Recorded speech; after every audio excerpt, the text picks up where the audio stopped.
Hey, Wendy Watkins, how are you? I am so good, Cheryl. So good. Thanks for asking. You're welcome. Thank you so much for agreeing to be a participant in Masterclass 1111, Live Life Simply. It is such a joy to have you here. I'm just loving the fact that you've taken the time out of your very busy schedule to spend a little bit of time with us and to share a lot about who you are, what you do, and how you live life simply. So tell us, let's get started by telling us who you are and kind of what you do, the name of your business, all of that yummy stuff.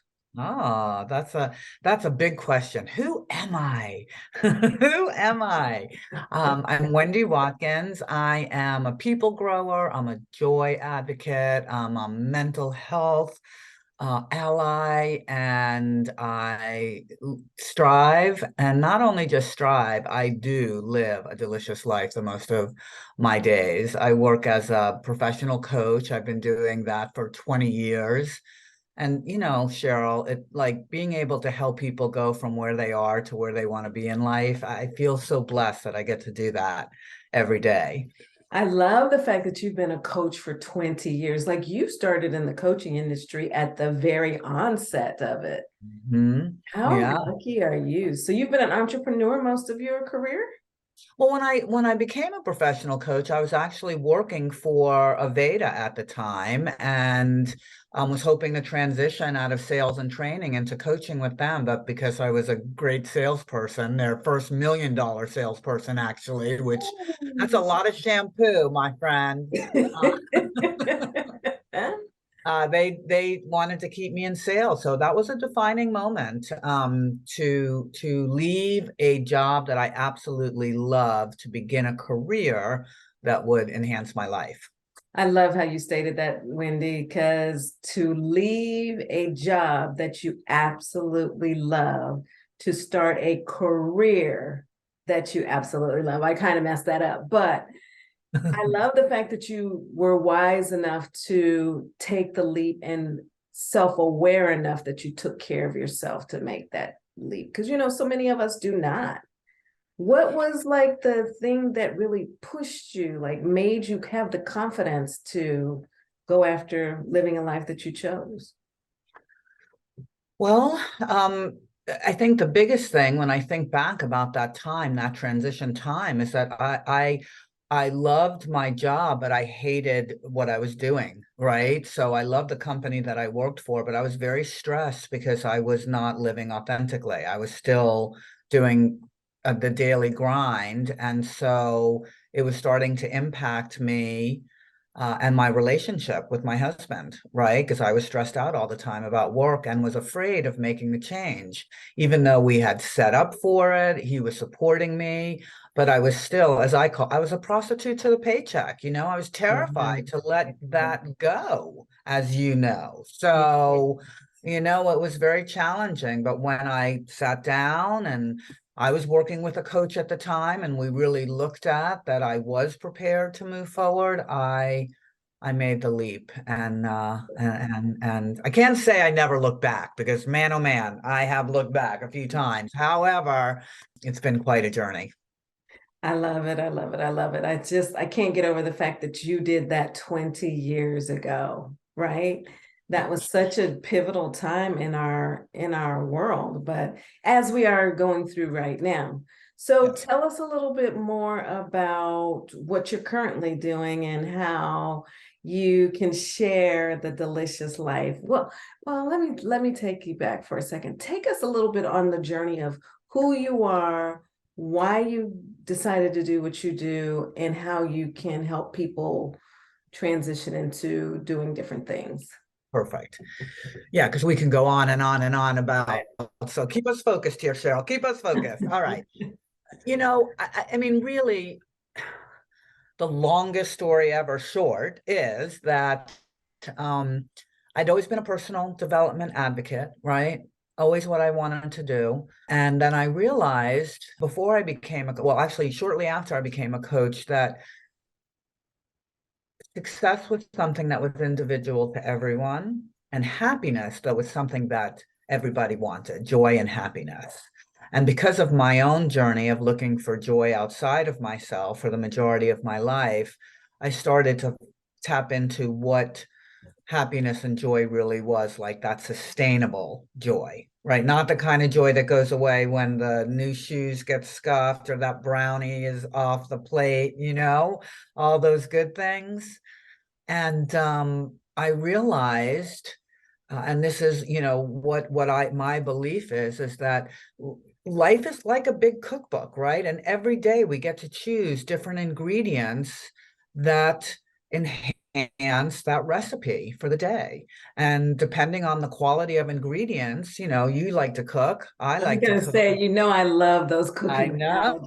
analogies. I know. But it's what it is, because when you're making something, you could make a delicious tomato sauce with canned tomatoes and, a little squirt of basil versus chopping the onions and chopping the garlic and crushing the tomatoes, totally different. And it's the same with how we use ingredients in our day and how that equates to our life. So that's what brought me to talking about using our joy factor to create a delicious life and tapping into ingredients like passion, authentic expression, self-care, and strategic optimism as ingredients that help us to really create that life that we love.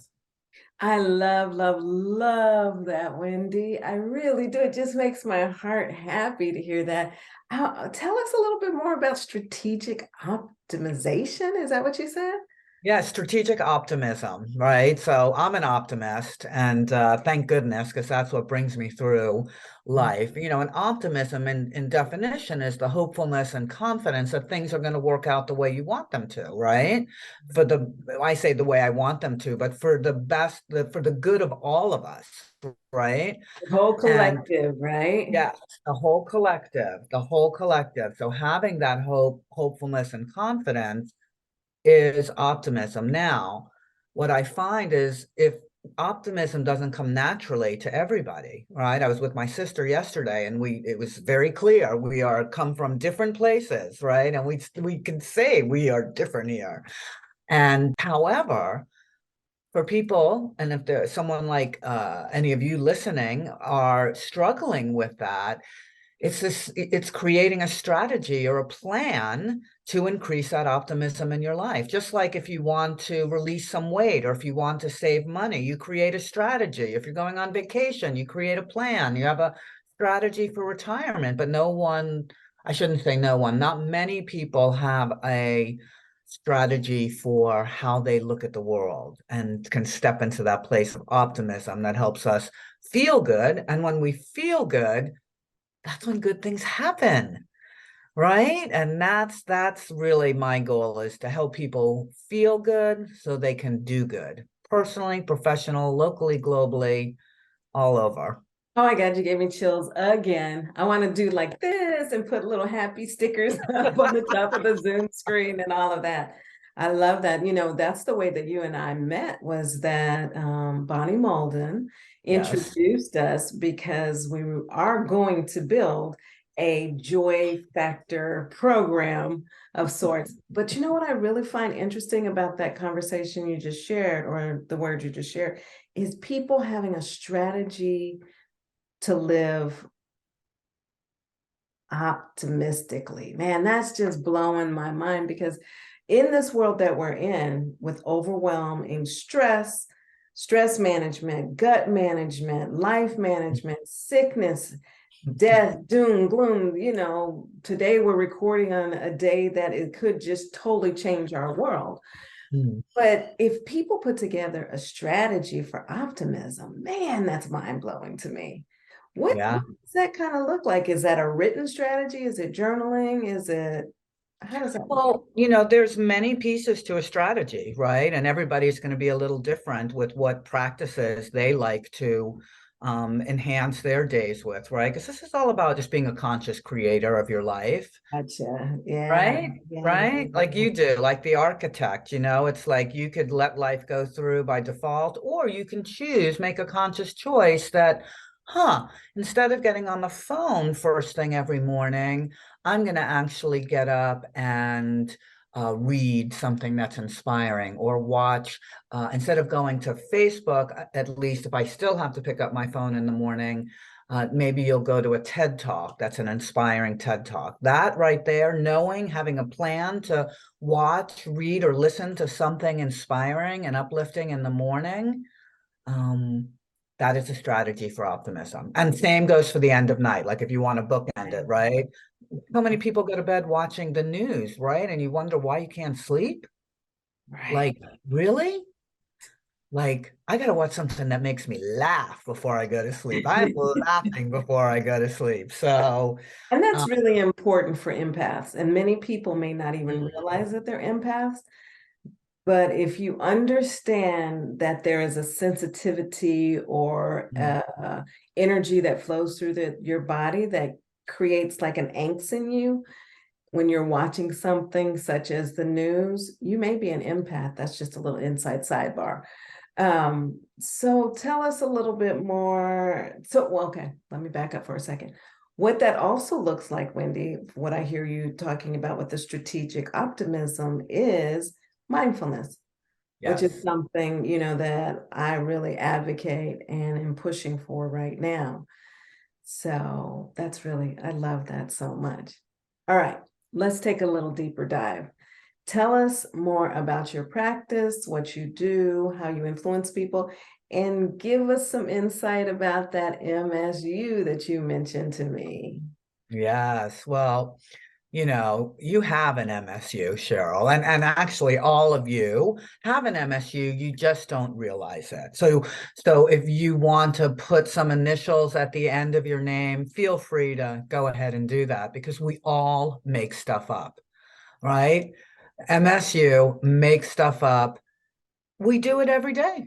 Everything we actually, correct me if I'm wrong, but everything we think, we make up.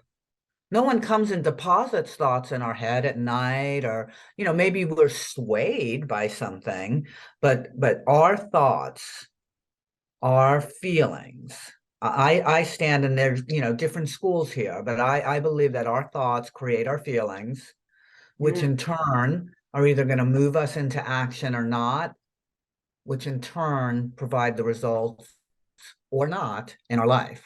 So if you're going to make stuff up, you better make up the good stuff, because it happens, right? I mean, I've mentioned this to you. We're both also, this is a big year, big month, all of that. We're celebrating big birthdays, our 30th birthdays, it's absolutely fantastic, times two.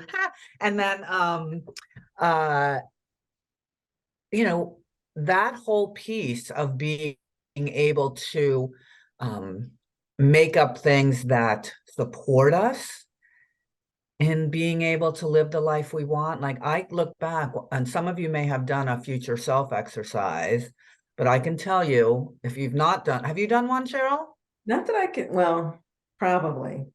Well, it's a visualization that helps you Yeah. get in touch with your future self and create a relationship with them, and see yourself 20 years in the future. Well, I did that 20 years ago when I became a coach. Right. And I will tell you that I am my future self right now.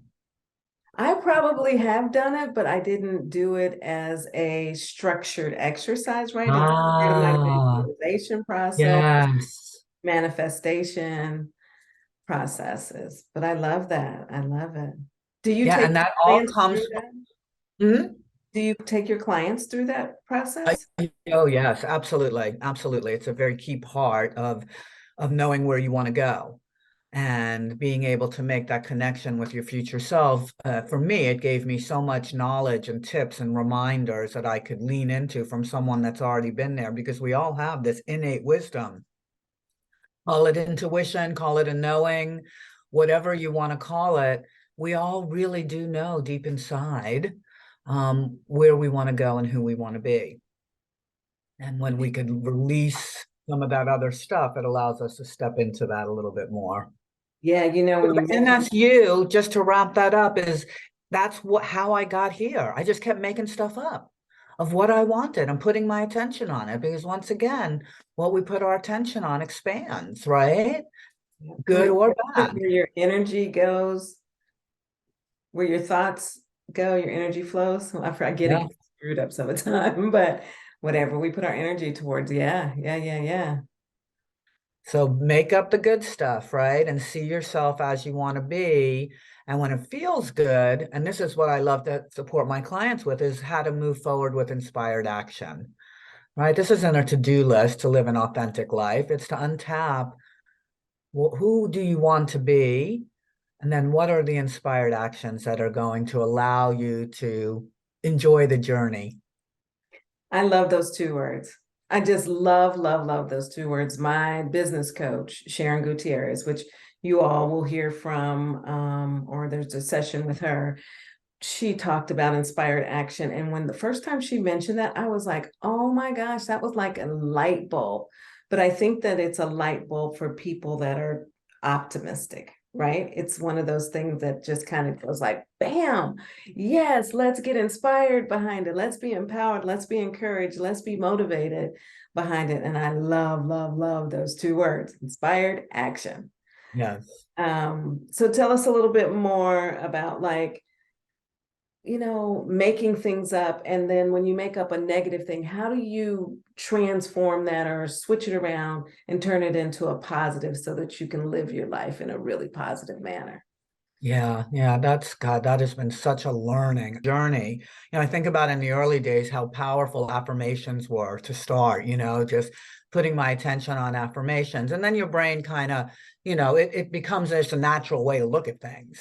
Right. Um, Now I'm at a point where when I notice that I'm starting to go down the spiral, right, on having days that I don't feel good, and because here, well, and because they always come, right? We all have them. Praise God. I'm known as, joyful Wendy, and people often are like, well, you're not allowed to have a bad day. I'm like, oh yeah, I am, that's and not to get on a soapbox, but why is it a bad day?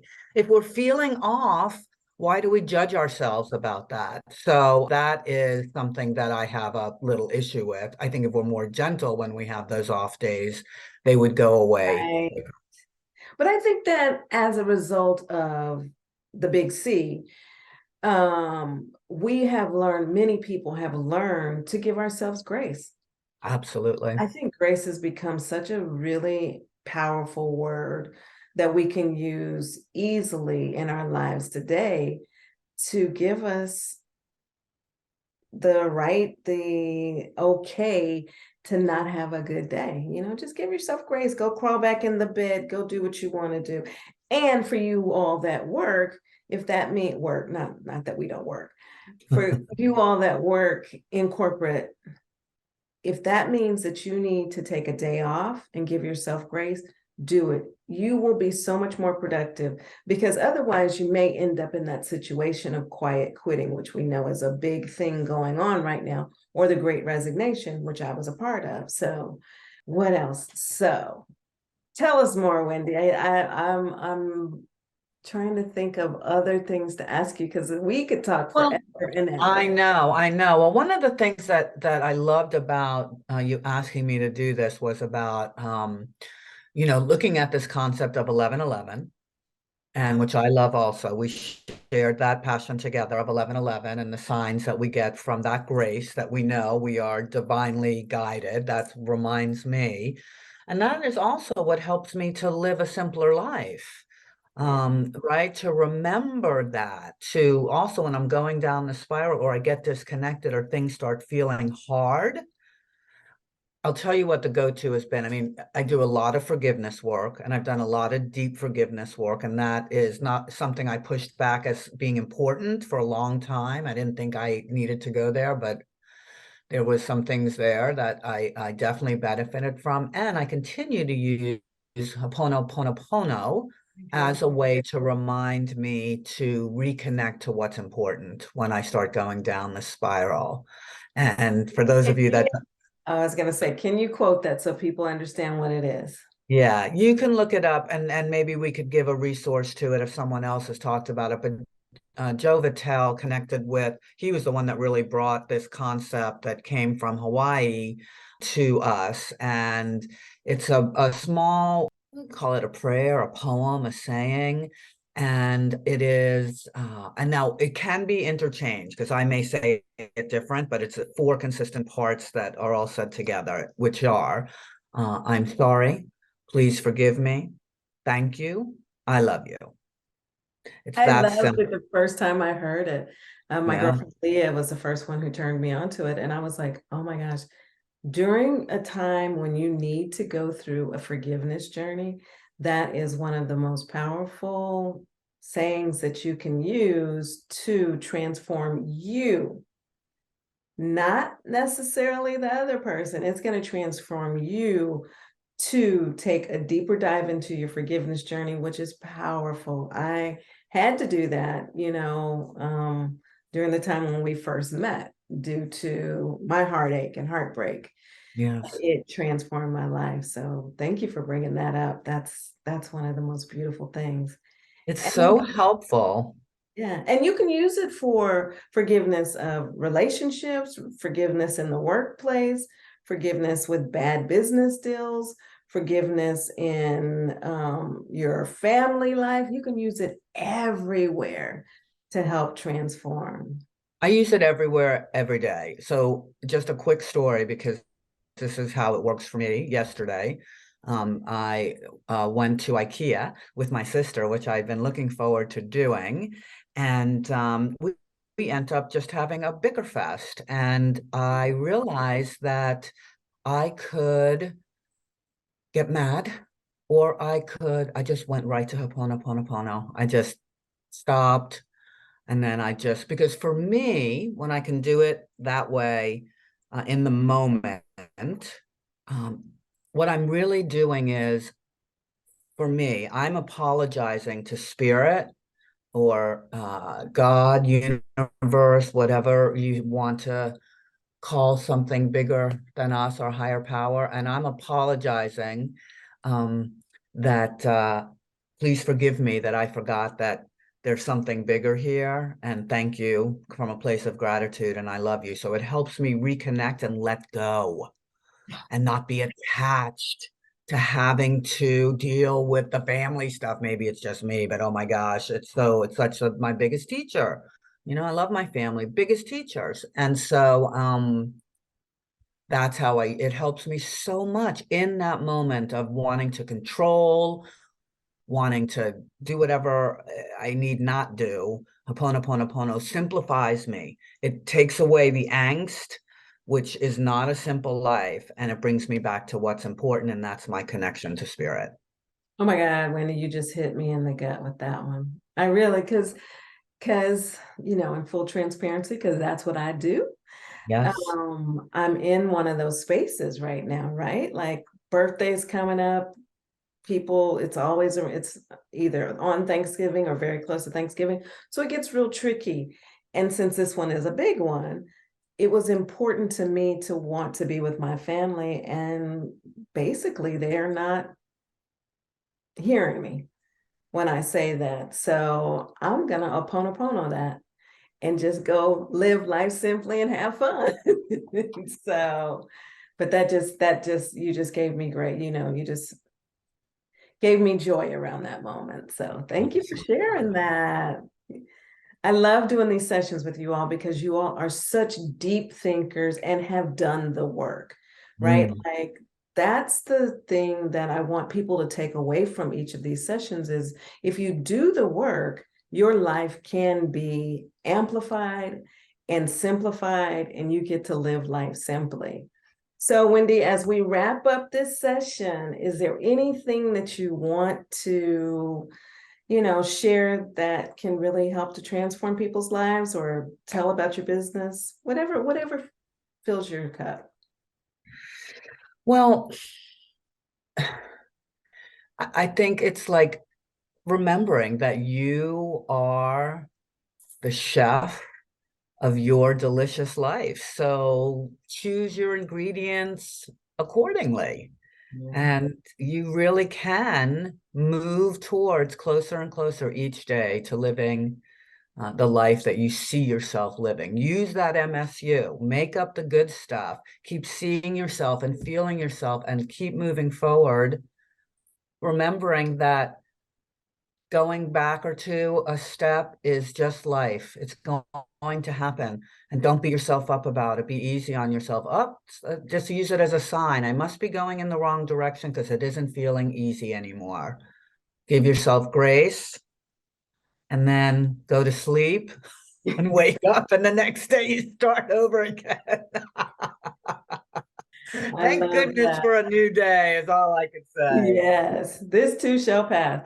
So Yes. tell us, how can people reach out to you if they want to connect with you? Well, the best way these days is through email at wendy@wendywatkins.com. I mean, I'm on social media. Go check out my Making Stuff Up with Wendy channel on YouTube, and visit my website at wendywatkins.com. And there are you can purchase the Joy Factor recipe book, A Common Sense Approach to a Delicious Life, which is the perfect book for people that are foodies and into personal development. And yeah, or, I'd love to have coffee and just talk to people. So feel free to reach out if you want to talk about this. I'm a mermaid. I like to go deep fast and avoid those shallow waters.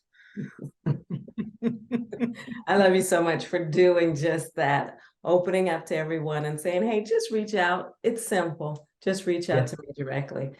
Thank you, Wendy Watkins. I appreciate you taking the time to talk with me today and to share your joy factor and love and kindness and gentleness and education and Ho'oponopono with these people that have registered. Thank you so much, and I'll see you soon. Thank you, Cheryl. Thank you for asking the questions.